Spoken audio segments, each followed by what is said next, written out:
পঞ্চগড়ে ইসলামিক ফাউন্ডেশনের শিশু ও গণশিক্ষার ৯৬ জন চাকরিচ্যুত শিক্ষক শিক্ষিকাকে বকেয়া বেতন সহ চাকরিতে পুনর্বহালের দাবিতে মানববন্ধন করেছে।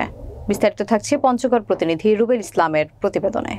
মঙ্গলবার দুপুরে পঞ্চগড় চৌরঙ্গি মোড়ে বৃষ্টির মধ্যেও এ মানববন্ধন অনুষ্ঠিত হয়। চাকরিচ্যুত শিক্ষক ও বাংলাদেশ জামায়াতে ইসলামের বোদা পৌর শাখার সাবেক সেক্রেটারি জেনারেল মোহাম্মদ তোফাজ্জল হোসেন বলেন, আমরা সকলেই শিক্ষক ছিলাম। জামায়াত বিএনপি দায় দিয়ে আমাদের চাকরিচ্যুত করা হয়। ২০১১ থেকে ১৪ সালে ইসলামিক ফাউন্ডেশনের ডিডি আব্দুর রউফ শিক্ষকদের একটা পক্ষ নিয়ে আমাদের চাকরিচ্যুত করেছিল।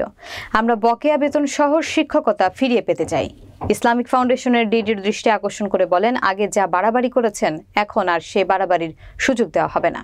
২০১০ সাল থেকে অন্যান্য শিক্ষকরা যা সুযোগ সুবিধা পেয়েছে আমরা সেই সকল সুযোগ সুবিধা সহ চাকরি ফেরত চাই।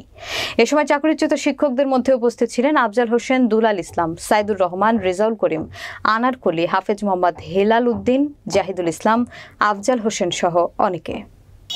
বিগত ২০০৪ সাল থেকে আমরা ইসলামিক ফাউন্ডেশন কর্তৃক নিয়োজিত শিক্ষক ছিলাম এবং অত্যন্ত সুনামের সহিত আমাদের কেন্দ্র পরিচালনা করেছি এবং আমি উপজেলার দুইবার শ্রেষ্ঠ শিক্ষকের তালিকায় পুরস্কার নিয়েছিলাম। আমাদেরকে জামাত বিএনপির অপবাদ দিয়ে আমাদেরকে জোরপূর্বক চাকরিচ্যুত করা হয়।